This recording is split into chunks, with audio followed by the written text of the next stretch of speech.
Paz e graça, irmãos e irmãs. Amém. Louvado seja o Senhor por mais uma manhã permitida a cada um de nós e nos ajuntar neste santuário do Senhor por um propósito muito abençoado. Abra comigo o texto, querida igreja, primeira carta de Paulo a Timóteo, no capítulo 4. Primeira de Timóteo, capítulo 4. Nós faremos a leitura dos 16 versículos que compõem todo o capítulo 4. Primeira de Timóteo, capítulo 4.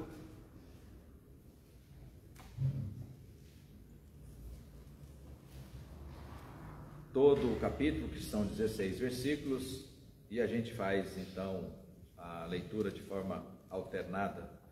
Então vamos fazer a leitura alternada, 1 Timóteo 4, de 1 a 16, todo o capítulo. Ora, o Espírito afirma expressamente que nos últimos tempos alguns apostatarão da fé por obedecerem a espíritos enganadores e a ensinos de demônios.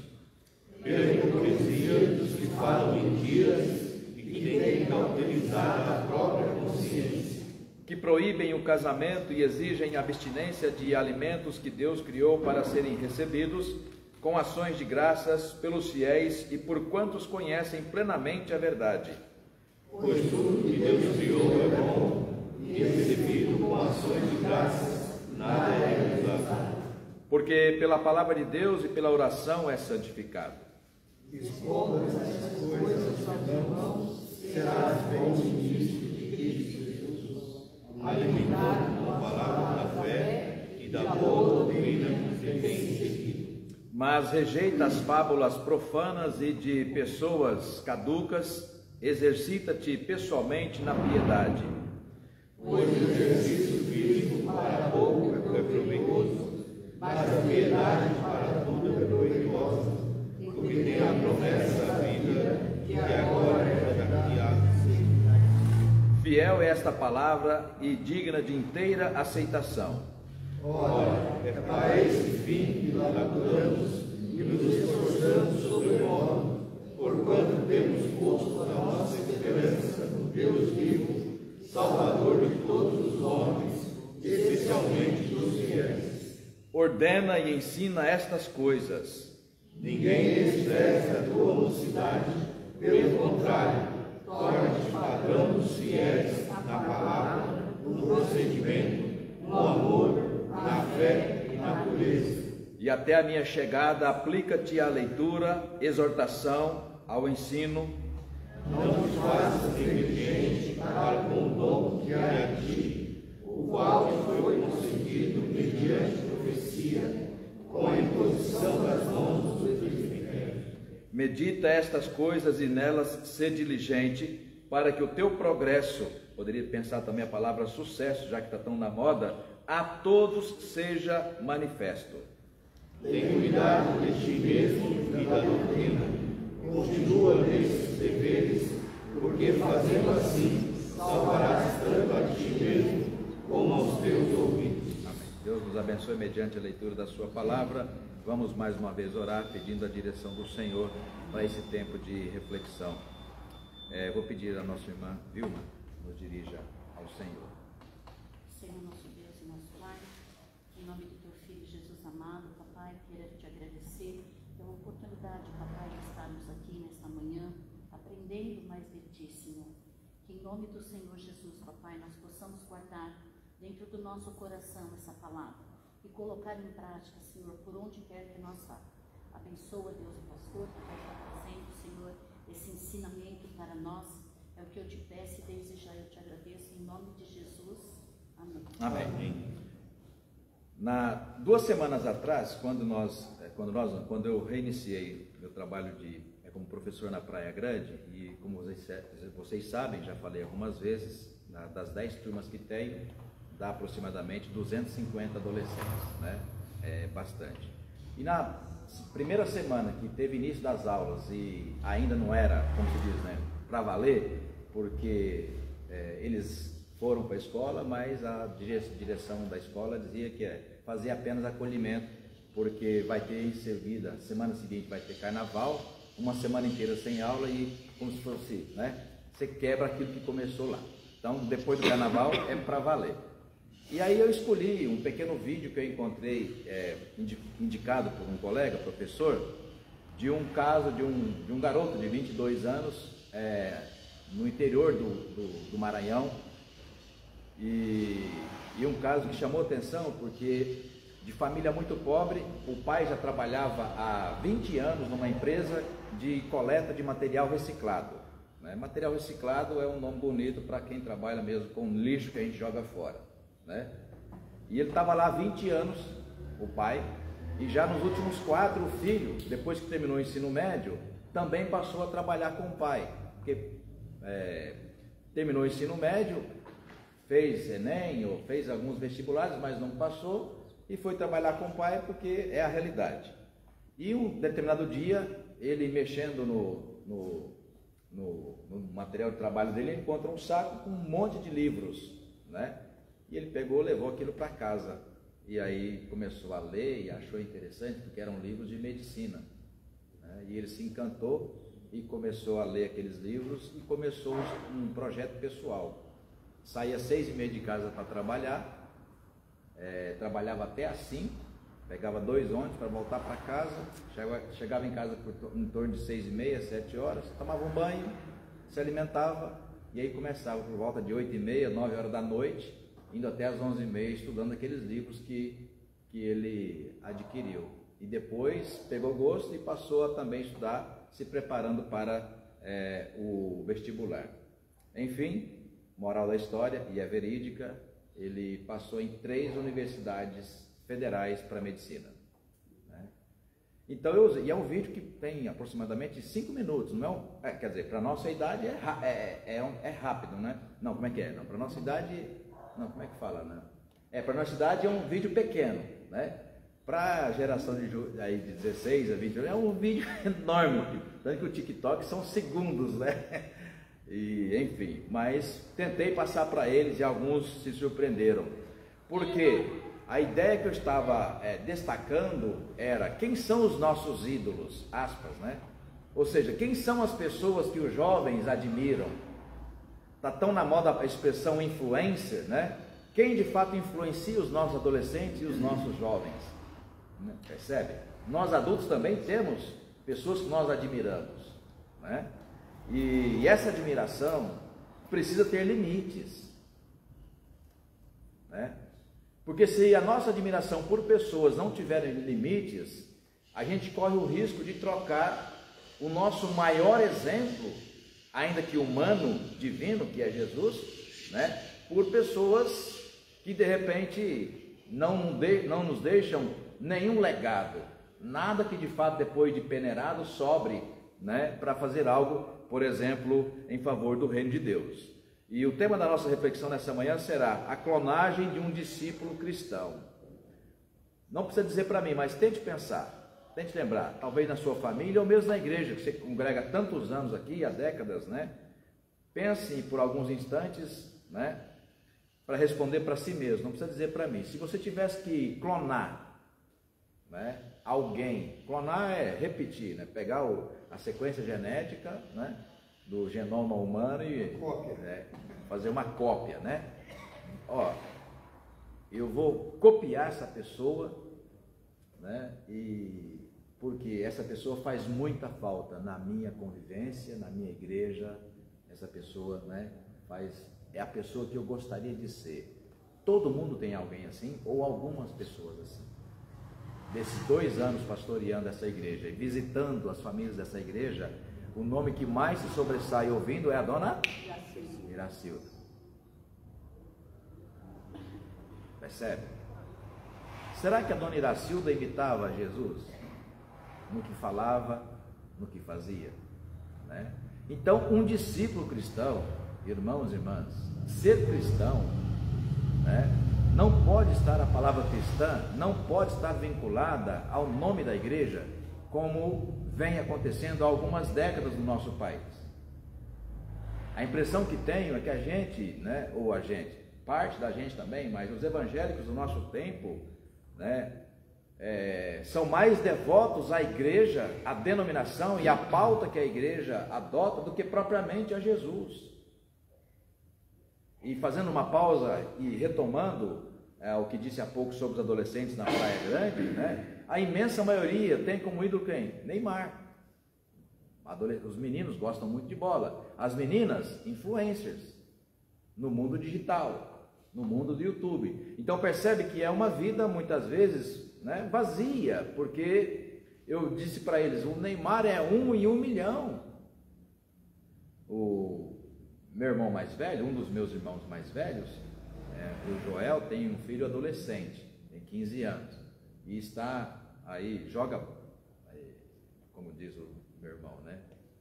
Eu sei que sou eu falando, ele fala para mim, sou eu falando, então eu sou suspeito, mas meu filho é muito bom de bola, então ele tem feito aí alguns testes, né? E eu preocupado, porque a irmã mais velha dele, a Yasmin, a minha sobrinha, está fazendo agronomia, né? Então filha de família pobre, mora no interior, mas a minha cidade de origem, Cacilândia, está chique, tem 2 faculdades, e tem 3 faculdades, 2 delas são estaduais, né? E um dos cursos que tem lá é engenharia agrônoma, né? Ou agronomia, e ela está lá, foi agora para o 4º ano, né? E está gostando muito. Então disse para ele, olha, tudo bem que é um sonho, mas cuidado, não troque esse sonho, né? Ou não coloque nele todas as fichas achando que você vai ser o próximo Neymar, ou um jogador, né, de destaque, e é um mundo encantador, né? Um mundo que muitas vezes beira fantasia. Então para cada Neymar você tem 1 milhão de jovens adolescentes que não deram em nada, pensando na questão da carreira, né? E por aí vai. Então, amados, vinculando a essa questão, quem são de fato as pessoas que devem inspirar, né, a nós que somos cristãos.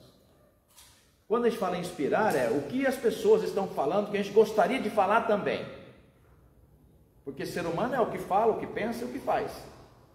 O que nós pensamos, talvez a maior parte a gente passa a falar, né? Então o ser humano é o que fala e é o que faz, percebe? Sobretudo quando nós estamos falando de discipulado, de testemunho cristão. Então vamos parar para pensar, quais são as pessoas do seu, né, no seu pensamento, as pessoas com as quais você convive ou conviveu, que pensando nesse momento, nesse modelo de ser um discípulo por excelência, né, que pessoa é essa que você gostaria de apenas, pensando, já que não é possível clonar, mas imitar? E a imitar é imitar nas falas e imitar nas atitudes. Por que isso é importante? Para a gente compreender o texto que Paulo fala de Timóteo. Pensando um pouco rapidamente, já que vocês conhecem a história de Timóteo. Timóteo é filho de um casamento misto, né? Que hoje é tão criticado, aliás, sempre foi criticado na igreja, né? Quando um crente casa com não crente. Quando a mulher evangélica casa com, né, com não evangélico. Imagina se a lei tivesse levado isso a ferro e a fogo, né? Bom, se bem que, foi ele que falou, né? Foi ele. Não, eu nasci em berço evangélico, mas depois, com 14 anos, ela estava perdida no mundo aí. Então eu não me considero, não era evangélico. O Marcos também não é presbítero Marcos. A Vera não era da igreja, né? Não era. E veja aí a bênção que é. E tantos outros casos, né? Timóteo era filho de mãe judia e pai grego, ou seja, pai gentil, né? Não gentil de gentileza, mas gentil no sentido de que não era judeu, né?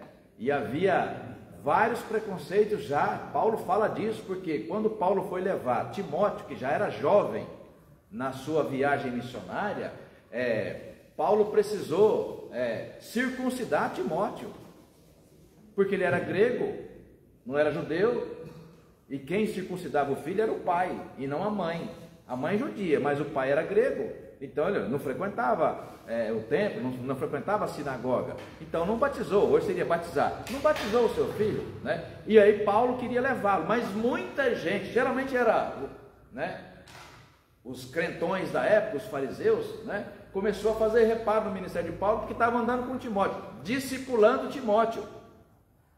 E por que estava fazendo isso? Porque Timóteo não era um bom crente, porque Timóteo, afinal de contas, nem circuncidado era. Aí Paulo vai, autoriza, ele passa pelo processo de circuncisão, e aí vai, já adulto, e vai com Paulo. Aí Paulo vai discipulando. Então, quando a gente olha para o capítulo 4, aliás, para as cartas pastorais, as duas de Timóteo e a de Tito, a gente vai ver um apóstolo Paulo já maduro, com mais de 60 anos, treinando agora 2 jovens pastores que estão começando, e está, como que dizendo, olha, no testemunho pastoral, o que, ou a receita, o que você deve fazer para formar uma comunidade madura na fé. Não deixe jamais de insistir o tempo todo na mensagem do Evangelho, de que o Evangelho é a experiência transformadora com Cristo. E o sinal, Juliano, da experiência de uma pessoa que foi transformada é passar a falar o que fala Jesus e passar a fazer o que faz Jesus. E hoje nós estamos passando muito tempo no Brasil, nos últimos 40 anos, que, lendo inclusive essa semana sobre isso, nos últimos 40 anos que passou-se a ser popular ser evangélico no Brasil, os cristãos brasileiros evangélicos estão passando a imitar o que? Pastores. Eu não quero que vocês imitem o que eu falo e o que eu faço. Eu quero que vocês escutem, a partir do que eu falo, as palavras de Jesus, e do que eu faço, o que faz Jesus. Mas não sou eu o exemplo. O exemplo é Jesus. Tanto é verdade que quando eu começar a falar coisas que Jesus não falaria, é a hora da igreja me exortar, é a hora do conselho me barrar. E quando eu começar a fazer coisas que Jesus não faria, é hora de vocês me exortarem. E o conselho diz: pastor, não. Perceba, igreja, é disto que nós estamos falando, sobre ser um verdadeiro discípulo de Jesus e não um discípulo de pastor. Vamos olhar para o texto? Então, veja o que Paulo fala. No capítulo 4, iniciando, ele fala de apostasia. Helvig, um dos temas mais delicados do Novo Testamento, mas necessário. Aparece nas cartas paulinas e aparece no capítulo 6 de Hebreus. Aliás, um capítulo que muitos pastores fogem, não querem Paulo, esse Paulo aqui, não querem gastar tempo, investir tempo ensinando a igreja e alertando a igreja acerca do que é apostasia. 2 domingos atrás, eu e Rafael falamos aqui sobre dados do censo, né? E ele trouxe um dado que eu naquela ocasião não tinha ainda me dado conta. Me assustou muito quando ele disse que lá em 2010, no ano 2000, no censo do ano 2000, eram 4 milhões de desigrejados, e hoje são 20. Então, na mesma proporção que vai crescendo os tais evangélicos, vai crescendo também os ex-evangélicos. Aqueles que foram para a igreja, passaram um tempo e depois começaram a perceber que, desculpa a expressão, muita malandragem, muito jogo de cena. E isso não é novo. É exatamente disso, dona Rosa, que Paulo está alertando o jovem pastor que está começando o ministério sobre isso. Não se encante, eu diria assim, não se encante com multidões, porque quando de fato você falar sobre a realidade do reino de Deus, talvez você fique com um grupo assim, semelhante ao da primeira PI de Mauá. Então ele fala: ora, o Espírito afirma expressamente, ou seja, não há sinal de dúvida quando se trata, Rosana, desse tema. Ora, o Espírito, está com letra maiúscula inclusive, é o Espírito de Deus. Então é Deus, Edna, quem fala expressamente que nos últimos tempos alguns apostatarão da fé, por obedecerem a quem? A espíritos enganadores e a ensinos de demônios. Ora, o que é ensino de demônio? Fazer uma pausa. Na sexta-feira, dando aula no seminário, os novos alunos do primeiro ano, um me perguntou: ô pastor, o Espírito, Jesus, Deus Filho, encarnou, então em pessoa humana, muitos do seu tempo puderam vê-lo, tocá-lo, conversar com ele. Mas, e como é possível saber onde é que se manifesta, né, Satanás? Ele fez essa pergunta. Eu falei, mas no primeiro ano, primeiro mês de aula, você fazer uma pergunta difícil dessa, rapaz, né? Então, para dizer o seguinte, o espírito maligno se manifesta em pessoas e coisas. Pessoas e coisas. Dê um exemplo de coisas, pastor. Olha, geralmente casa mal assombrada. Não, é espírito mal batendo porta. Na prateleira caindo pratos. Os espíritas kardecistas trabalham muito esse tema, né? Mas para nós, cristãos, é mais comum em pessoas. Quem de nós nunca viu uma pessoa endemoniada? Né? Ou seja, nem sempre uma pessoa que está com espírito maligno manifesta o espírito maligno, mas ela está sendo instruída por um espírito maligno. É um tema espinhoso, Roberto, mas ele é essencialmente bíblico. A primeira carta de João fala muito disso, a carta de Judas fala muito disso. A primeira carta de João fala assim, olha, provai mesmo se é Espírito de Deus. Porque eu não tenho dúvida nenhuma de que há muitos líderes de igrejas dirigidos por espíritos maus, conduzindo o rebanho à mentira. Não há dúvida disso. E eu quero fazer uma pausa de novo e louvar a Deus pela vida da Bina, que na terça-feira, na reunião de oração, aliás no grupo de oração, ela colocou a música Evangelho Fariseu, que eu não conhecia, e essa música já tem algum tempo, e eu não conhecia, e fui ouvir a música. Meu Deus do céu, uma menina de 22 anos foi capaz de compor aquela música, né?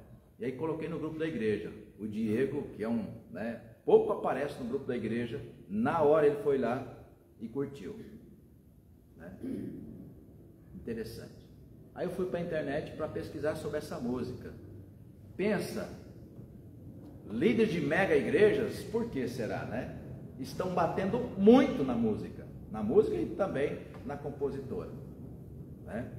E aí eu concluí, eu vivi para ver uma menina de 22 anos, né, desmascarar o evangelho pregado por tantos mega pastores e líderes do nosso tempo. Eu vivi para ver isso, né? E por que apanha? Apanha do mesmo modo que o profeta Amós apanhou quando foi pregar no templo. Já preguei esse sermão aqui. Foi pregar no templo que pertencia a quem? A Deus? Não, pertencia a Jeroboão. E vai lá no templo e começa a profetizar o que Deus mandou. O sacerdote do templo, que hoje seria o pastor, percebe, essa mensagem vai desagradar o rei. Ele sai correndo e vai lá e fala assim para o Jeroboão, olha, tem um cara aqui que está conspirando. Olha só, irmãos e irmãs, como é que as coisas são invertidas. Tem um cara aqui que está conspirando contra o rei. Como assim conspirando? Ele está trazendo de volta a lucidez espiritual da igreja. Mas para quem não quer ouvir a palavra do evangelho que incomoda, com quem já está com o coração apostatado, né? Ou que já se apostatou, mas ainda é religioso, não consegue ouvir a mensagem do evangelho, se incomoda. E aí, em vez de ser pregação, é o que? É conspiração. Aí o rei manda vazar. Desculpa aqui a gíria. O sacerdote volta no templo e diz assim para Amós, olha, vai pregar essa mensagem que você está pregando em qualquer lugar, mas aqui você não prega essa palavra. Por quê? Você pode ler ela depois, Amós capítulo 5, né? 6. Porque esse templo pertence ao rei Jeroboão. Ora, de quem é a igreja? Hoje é muito comum a igreja do fulano. Aquela igreja, do fulano. Bom, até uma criança, ou um adolescente, ou um jovem maravilhoso, como os tem na nossa igreja, o Pedro, o Arthur, são capazes, o seu neto, o Luiz, o ano passado, fazendo a mesma coisa. O Luiz tem 16, né? A maturidade bíblica que esses meninos têm na igreja. Então até um adolescente sabe as metáforas que o próprio Jesus usou para identificar a igreja, e o apóstolo Paulo. que Cristo é o cabeça da igreja. Domingo passado eu li o texto, retrasado, eu li o texto aqui de Atos 28, 20, quando diz que Deus comprou a sua igreja com o seu próprio sangue. Ora, pois, e aí a gente vai dizer, é a minha igreja, a igreja do fulano, né? Então, irmãos e irmãs, tomar cuidado para a gente perceber de fato aonde está chegando a mensagem do Evangelho, ou se está chegando a mensagem do Evangelho. Verso 2: pela hipocrisia dos que falam mentiras e que têm cauterizado a própria consciência. Já falei outras vezes de exemplo de consciência cauterizada. Eu sempre uso o exemplo de uma verruga, ou mesmo de uma cirurgia, né? Para as mulheres, a mais comum antigamente, os partos por cesariana, né? Fazia-se ali a sutura, né? Costurando. Hoje diz que é colado, um negócio mais moderno, né? Diz que é colado, mas colado ou costurado vai ficar lá a cicatriz, né? Então, por um tempo, aquele lugar onde foi feita a sutura, né? Ou mesmo ali a sutura, vai ficar sensível, ou menos sensível. Você vai perder ali a sensibilidade, por quê? Porque foi agredida a pele, e depois gera um tipo de cicatriz, e vai ficar insensível, ou seja, você de repente passa, bate ali, você não sente muito. Por quê? Porque foi agredido aquele lugar. Olha a palavra que Paulo vai usar para falar sobre a consciência cauterizada. Ora, pois, o que é uma consciência cauterizada? É que quando uma consciência cauterizada, igreja, é quando o evangelho genuíno é pregado e as pessoas não mudam de vida, continuam fazendo as mesmas coisas erradas que Jesus contraria. E é crente, é professo, é membro de igreja, às vezes é pastor e continua fazendo. Mente cauterizada. O que é mente cauterizada? Não é capaz mais de ser sensível à exortação, dona Isabel Bronzatti, do Espírito Santo. Não sente mais, Helvin. Continua fazendo, continua fazendo. E aí você vai para uma doutrina mais dura, rigorosa. Porque 1 João, depois você confere em casa, 1 João no capítulo 3, a partir do versículo 7... No capítulo 2, já falei várias vezes mencionando esse texto aqui. No capítulo 2, capítulo 1, capítulo 2, nós conhecemos de cor e salteado, certo? Por exemplo, capítulo 1, diz, olha, ora, a mensagem que da parte dele recebemos é essa, né? Que se nós pecarmos, né? O Senhor nos perdoa. Então, João vai preparando o caminho, presbítero Marlene, fazer o seguinte, olha, Deus é amor e Deus perdoa. Sim. Capítulo 2 ele fala, filhinhos, eu vos escrevo para que não pequeis. Então está sendo didático. Olha, não peque, porque o pecado em qualquer circunstância é ruim. Não pequeis. E ele vai falando, né? Todavia, se pecardes, tendes advogado, Jesus Cristo, ele vos perdoa. Então ele vai amaciando. Quando chega no capítulo 3, aí não alivia mais. Porque ele fala assim, porque quem pratica o pecado é filho do diabo. É duro, não é? Por isso que o povo não gosta de ouvir. Pastor, está isso mesmo na escritura? Eu fiz tanta propaganda, né? Vamos conferir? Vamos lá. 1 de João.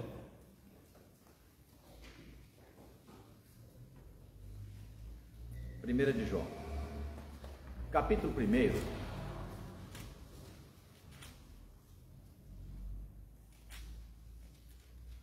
Como eu tinha dito, citando partes, verso 5, 1 João capítulo 1. Ora, a mensagem que da parte dele temos ouvido e vos anunciamos é esta, que Deus é luz e não há nele treva nenhuma. Claro, se dissermos que mantemos comunhão com ele e andarmos nas trevas, estamos mentindo e não praticamos a verdade.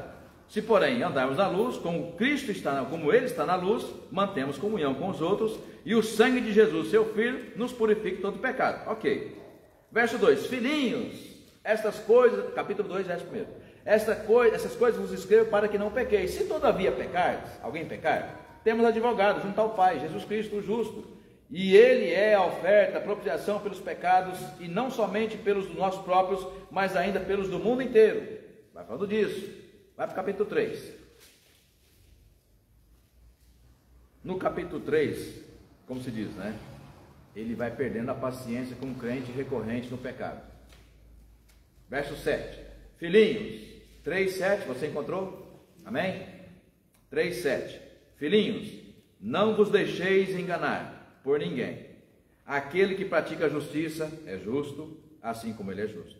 Aquele que pratica o pecado procede do diabo, porque o diabo vive pecando desde o princípio. Para isto se manifestou o Filho de Deus, para destruir as obras do diabo.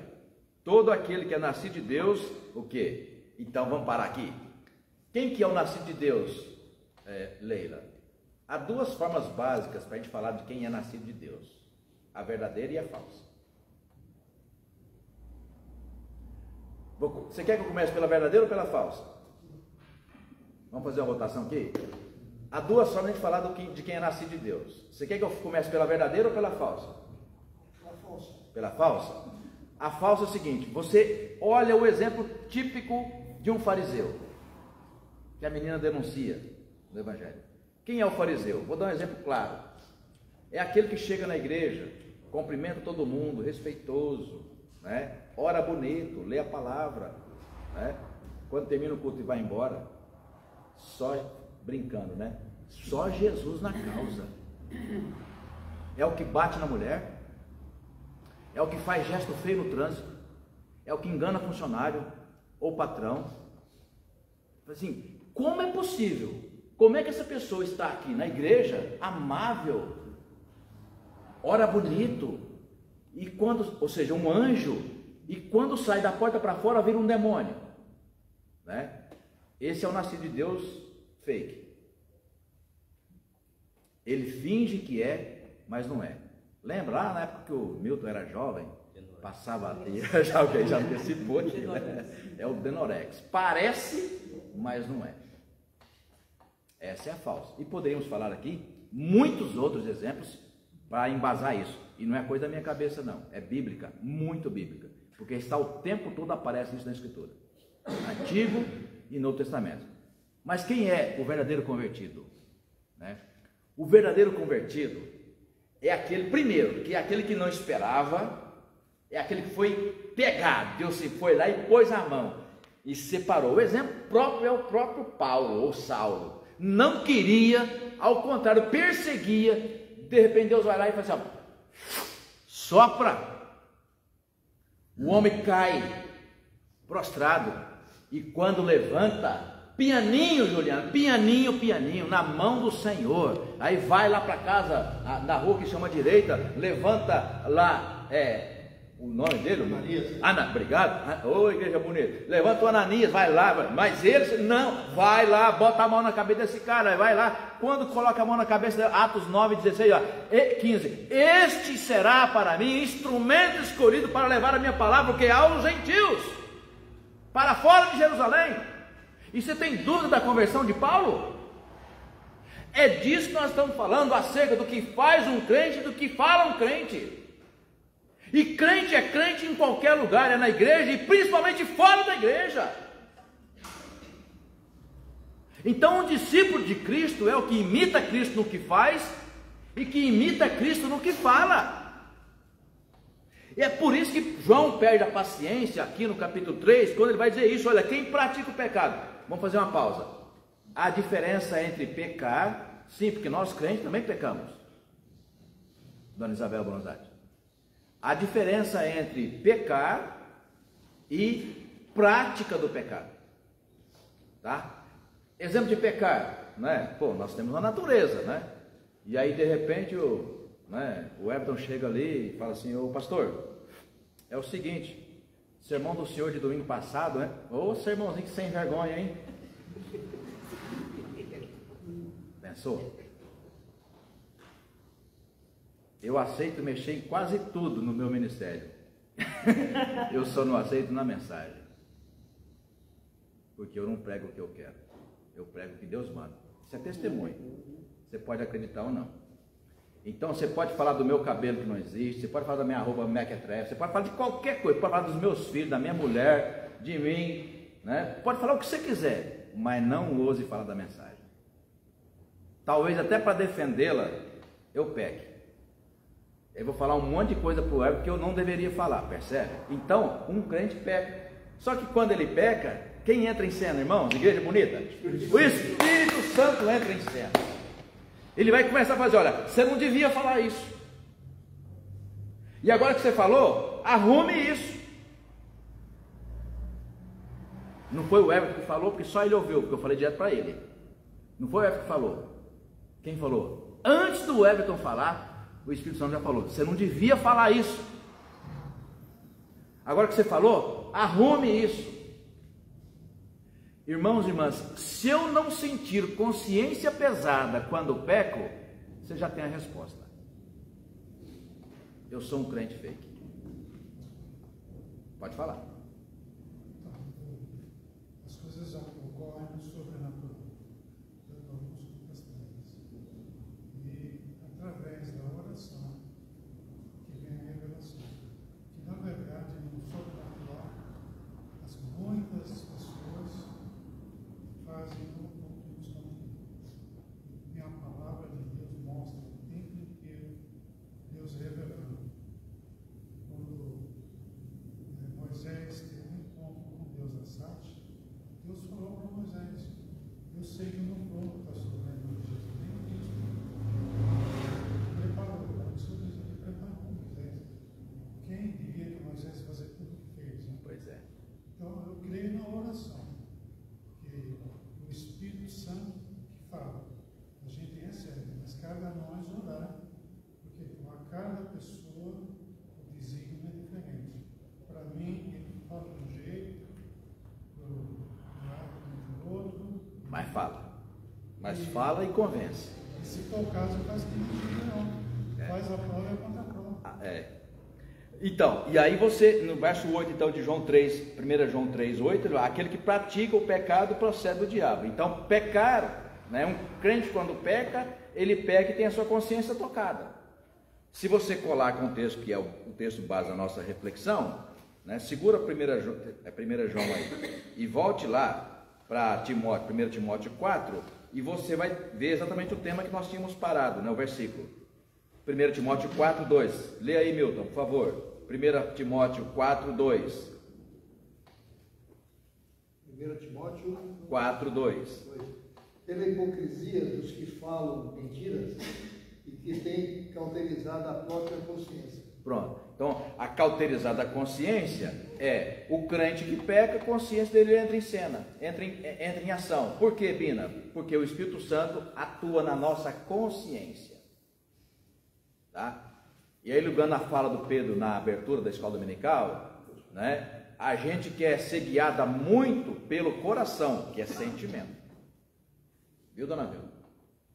E o Pedro foi cirúrgico na coisa linda, né? A geração do nosso tempo é a geração do sentimento. Viu, Leila? Do sentimento. Quer sentir Jesus o tempo todo, né? Maravilhoso, o louvor faz isso, né? É gostoso estar aqui, sentir Jesus, tá? A Bíblia ensina o tempo todo a importância de sentir Jesus, sim, mas a importância de conhecer Jesus. E aí então você já está falando de consciência. Consciência, né? A gente sempre brinca na relação de marido e mulher, né? E amor, né? A mulher reclama do marido, o marido não é romântico, né? Mas no final do mês, que é maior exemplo que romantismo, ele vai lá e paga todos os boletos. Tá? O que isso significa? Ele te ama tanto que ele está cuidando de você. Só que a gente quer que ele fale uma frase bonita. Essa discussão é milenar, né? Então não é meu tema aqui, né? Então, o que é o pagar boleto? Né? É consciência de cuidado. Eu provo que eu te amo quando o quê? Quando eu cuido de você. Não humilho você. Não deixo você passar falta das coisas, né? Não é um amor romântico, mas é um amor racional, premeditado, pensado, que suporta, inclusive as cobranças da mulher, que cobra, né? Então é um amor racional, é um amor de pensamento, sabe? Amor ali de realidade da vida, né? Não, desculpa, não desviar do tema não, né? E aí, então, a ideia da consciência cauterizada é a consciência, ou seja, que é aqui, ó, É a consciência que não é capaz mais de parar para pensar que o que você está fazendo não glorifica o Senhor. E ao contrário, está te levando para a apostasia. Ou seja, o que é apostasia? Continuar na igreja, mas não ser mais nada com Jesus. Já contei para vocês a ilustração de final de ano, da festa de Natal, que uma das igrejas ia fazer uma cena e um personagem era o diabo. Já contei, poxa, vocês não lembram? Hã? Numa igreja, aliás, numa avenida longa que tinha, numa cidade, como a nossa. Aqui dá para a gente imaginar, fazer a ilustração, né? Tem muitas igrejas na mesma avenida da Saudade, né? E aí, a igreja lá de cima, entendeu? Ia fazer uma peça e que tinha vários personagens, e um dos personagens era o capeta, né? O coisa ruim. E aí, na período medieval, se descrevia o capeta, e até hoje, aquele videozinho que você mandou para mim, para o Milton ontem, é isso, né? Vestido de vermelho, aquela vermelha com preto, um gorro e tal, garfo tridente, assustador, né? E aí um dos personagens era esse. Aí foi feita a peça na igreja, né? E como era semana do Natal, os cultos demoravam mais tempo. E aí lá em cima, na primeira igreja, lá de cima, né? Foi feita a festa, aí terminou, beleza. Aí o cara que fez o papel do diabo, né? Falou, vou embora com essa roupa. Vai demorar a tirar essa roupa. Vou embora com essa roupa mesmo, né? Ele decidiu ir embora com a roupa. E aí foi passando, né? Depois estava mais ou menos no meio da avenida, veio a próxima igreja que tinha na avenida. Talvez pela brincadeira seja a nossa, né? E aí ele passou, mas 10h30 e ainda está tendo culto. Ele achou estranho, eu falei, vou dar uma olhada. Olha que ele botou a cara na porta, e nosso caso está bem aberto, dá para ver lá na rua, né? O pastor pregando, quando ele viu o capeta, foi o primeiro a sair correndo na lateral, e ninguém entendeu nada. O pastor no meio da pregação sai correndo, né? Virou para cá e vazou. E aí de repente o povo olha para o corredor para ver o que está acontecendo. Quando viu o capeta entrando, ele foi entrando. Salve-se quem puder, e vai correndo para lá e correndo para cá. Só sobrou uma pessoa, e por razões óbvias que você vai saber agora, ela estava na cadeira de rodas. E estava mais ou menos bem aqui. E o capeta vem andando, tipo, devagar, não entendendo nada, porque o povo saiu correndo. Ele não lembrava que estava com a roupa de capeta. Ele não lembrava. E aí foi chegando.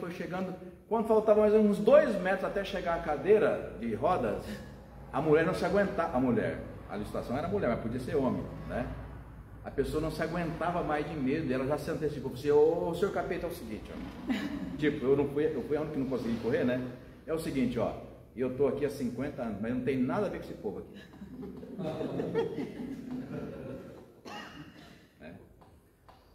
É uma ilustração? Sim, mas pode simbolizar o que é realmente uma mente cauterizada.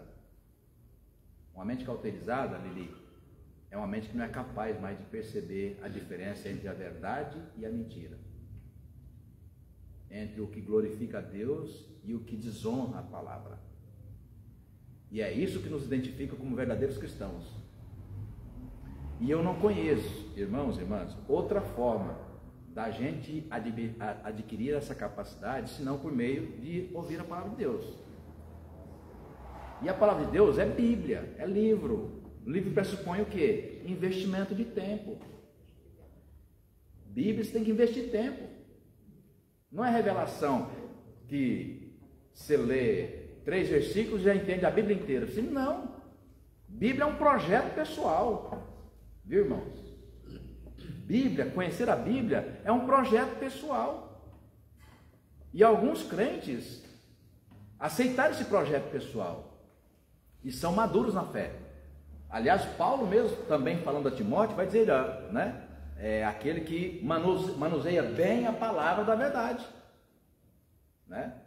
Manuseia bem a palavra da verdade. Então, verso 9, ainda de 1 João, estamos terminando. Todo aquele que é nascido de Deus não vive na prática de pecado, porque a ideia de prática do pecado é a ideia de que a mente está cauterizada e não é capaz de perceber aquilo que glorifica a Deus e aquilo que não glorifica. Pois o que permanece nele, o que? No pecado, aliás, no caso em Deus, né? É a divina semente. Ora, esse não pode viver pecando, porque é nascido de Deus. Então ele explica o versículo. O que permanece num crente realmente convertido, Roberto? É o Espírito Santo.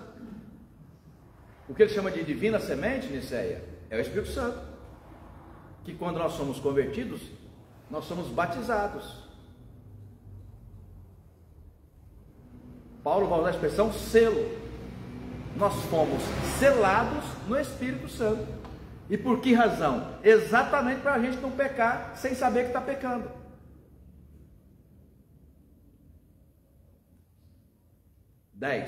Nisto são manifestos o que? Vai fazer a diferença entre um e outro.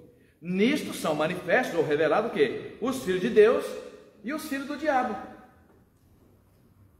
Quem são os filhos do diabo? Exatamente os que fingem que são, mas não são. Isso é muito sério, irmãos e irmãs. É muito sério. Todo aquele que não pratica justiça não procede de Deus, nem aquele que não ama a seu irmão. Então vamos terminar voltando para a carta básica. Eu quero que você observe lá apenas o versículo 12, tá? Vamos terminar.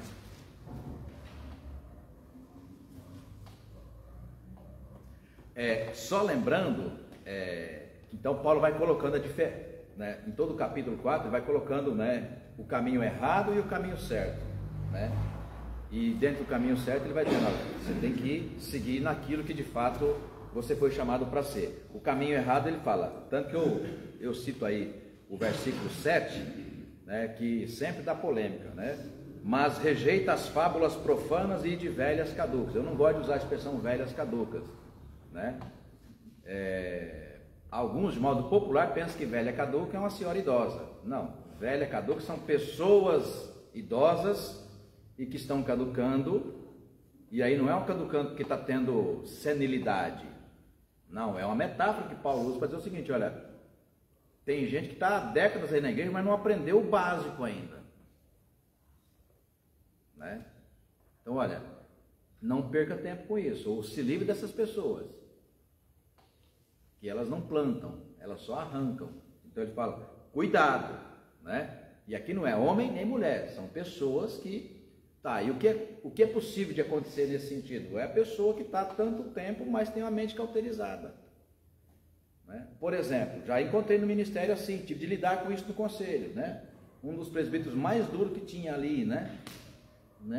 Moça grada na igreja e tal, ele chegava com dureza, humilhava a família, trazia para o conselho, disciplinava, aquela coisa toda. O dia que chegou a vez dele, ele quis mudar a regra, quando a neta dele engravidou, sem se casar.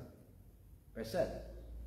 Então você percebe que era um jogo, aquela dureza, falta de amor, de perdão, né? Ter cuidado com isso, né? Isso não é evangelho, né? Você é duro quando tem que julgar o outro, e quando chega a sua vez, você quer mudar as regras? Né? Não. Lute, eu costumo dizer, lute pelos seus direitos, né? E não abra mão dos seus deveres. Eu costumo empoderar o que é ruim, né? Lute pelos seus direitos e empodere os seus deveres. Percebe? No Brasil, né? Não, a gente luta pelos direitos e caso eu não conseguir subornar aí obrigado, eu vou cumprir o que tem que cumprir. Não, lute pelos seus direitos e empodere os seus deveres. É bênção cumprir dever, irmãos. É bênção. Ainda lembrando dos adolescentes na escola, né? Essa semana, né, muito calor, né? Muito calor, chegou a fazer temperatura mínima ali dos 40 graus, sala de aula, imagina, né? Aí tinha um trio lá tocando terror, né? E eu, né, falei, tá, e falando duro. Chegou uma hora que eu falei, acho que alguma palavra que eu falei tocou na consciência dele, aí terminou a aula, né? Aí ele foi lá no final e eu estava na porta, saindo todo mundo, né? Ele pegou na minha mão assim, ô professor, desculpa. E aí, sem citar o versículo, citei um versículo para ele, né? Eu falei assim, olha, eu não quero desculpa. Eu quero que você não faça. se você não fizer, você não precisa me pedir desculpa. Aí ele sentiu. De que versículo eu lembrei? Quando Deus fala, por meio de Samuel, fala pro Saul, né? Muito melhor é obedecer do que sacrificar. Quem obedece não precisa pedir perdão. Quem anda na palavra glorifica o Senhor.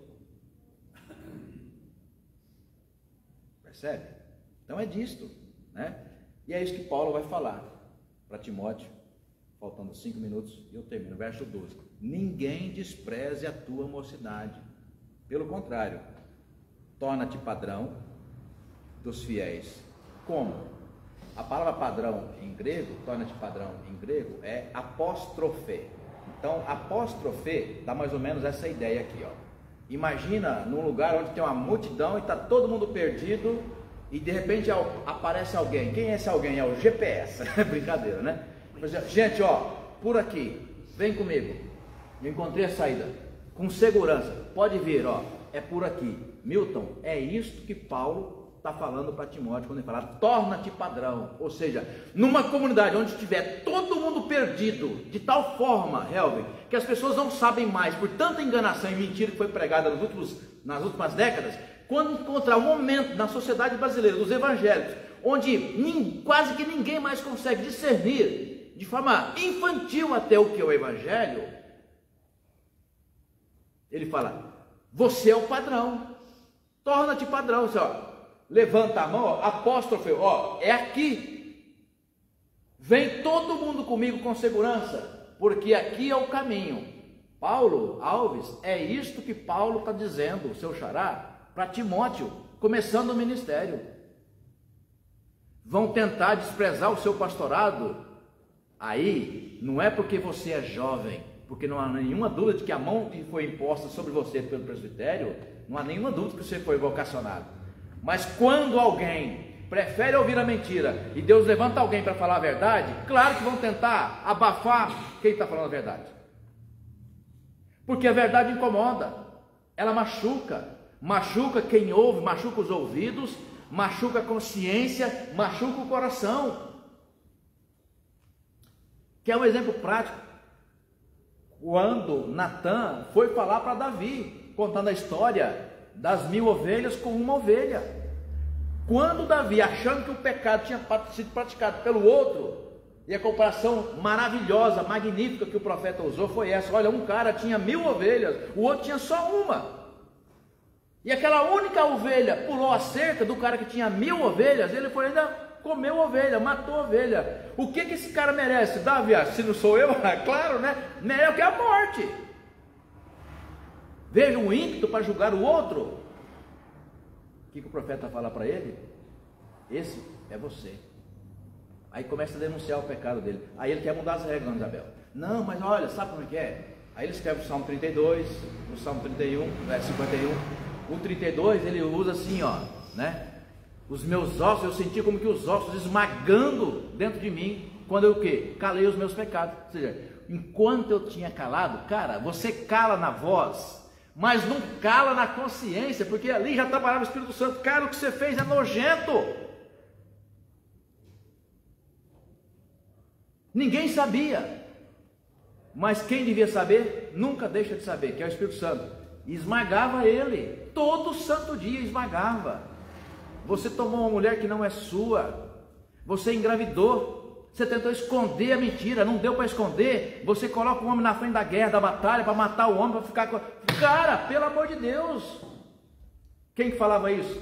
O Espírito Santo falava na consciência dele, mas a mente estava cauterizada, a ponto de vai jogando para frente, até o dia que a casa cai. A casa de Davi caiu, e Deus julgou. É disto, irmãos, quando Timóteo começa a anunciar a palavra, vão tentar desqualificar a sua mensagem, porque você é um garoto ainda, o que você sabe da vida, rapaz? É isso, Vera, que Paulo está dizendo. Vão tentar desqualificar o seu ministério, porque você é um bom discípulo, não há dúvida que você é um profeta, não há dúvida, mas vão tentar desqualificar. Agora, para não desqualificar, o que você tem que fazer? Aí ele vai dizer, essa coisa linda que está escrito aqui. Torna-te padrão. No que? Ele coloca 5 coisas básicas. Palavra, tudo que você falar. Não é falar bonito na igreja não, gente. É tudo que você falar. Para quem quer que seja. Tudo que você falar. Então é palavra. Procedimento há uma ligação perfeita entre o que fala e o que faz. Procedimento, ou seja, como é que você vive na igreja e fora dela. Aí ele fala amor, a palavra é agape, ou seja, amor incondicional. Então não é amar só quem você gosta. Os que perseguem, fé, e aí a palavra pureza, que é cândida, do latim, cândido ou candidatus, né? Então o que é cândida? A calçada está bem encardida, né, o Leila? Calçada bem encardida, a gente vai lá, pega a cândida e joga, esfrega um pouco, daqui a pouco aí joga água, nossa, que maravilha, né? Então percebe a metáfora que foi usada? Então o que é pureza? Pureza é quando a gente vai removendo. Remover o quê? Tudo aquilo que desonra Cristo. Percebe a clareza do Evangelho, irmãos? O que é cândida? Afastar a sujeira. O que é pureza na Bíblia? Afastar tudo aquilo que desonra o Evangelho. Tudo! É o mesmo Paulo que vai dizer, né? Fazei tudo em nome de Jesus. Quantas vezes já me ouviram falar disso aqui, né? Fazer tudo em nome de Jesus. Até quando você vai ser indelicado com a mulher, com a esposa, né? Vai falar assim, né? Com a Magda, brincando com você eu posso, que, né? Próximo, né? A ideia, você vai falar com a Magda, né? Aí assim, em nome de Jesus, ô Magda, mas você está muito preguiçosa. Também ela não está aqui, não está ouvindo, né? Imagina, você sabe que ela vai brigar muito, ela não é preguiçosa, mas por alguma razão você acha que é. Aí vai, em nome de Jesus você é muito isso. Em nome de Jesus você é, imagina, porque a condição que Paulo fala é essa: fazei tudo em nome de Jesus. Ele não falou fazei alguma coisa, faz a oração em nome de Jesus, dona Rosa, canta em nome de Jesus, né? Distribui o folheto em nome de Jesus. Essas coisas a gente faz, né? Agora imagina quando de fato é para colocar em prática o que o apóstolo Paulo está ensinando. Fazei tudo em nome de Jesus. Você está passando ali no corredor ali da sua casa, ali, o vizinho, o abençoado começa lá a te provocar. Você sabe que é uma provocação, né? Você tem que tratar isso. Porque se não tratar, vai chegar uma hora que você não vai falar em nome de Jesus, você vai falar em nome do quê? Né? Do seu fígado, né? Do seu intestino. E aí, prepara, né? Pastor, eu vivenciei isso. Não aqui. Tem parentes na igreja, presbiteriana, tem um testemunhar, não que eu julgo, que eu vejo. E aí a palavra que ele argumenta, que eu sou predestinado. Então eu posso fazer. Eu queria que o senhor me explicasse o que tem, alguns irmãos, eu não sei se eu sou predestinado. Eu prometo que eu trago esse tema numa outra ocasião, porque já é 10h30, falar sobre predestinação já com o horário terminado, né? Mas eu prometo que é um tema sempre recorrente, e eu vou preparar uma mensagem, se Deus permitir, sobre o tema da predestinação, tá bom? Gente, vamos terminar orando? Pai, damos-te graças por esse tempo que passamos juntos, obrigado por tua palavra, obrigado por teu Espírito que nos dá entendimento, sabedoria, e nos convence do juízo, do pecado e da justiça.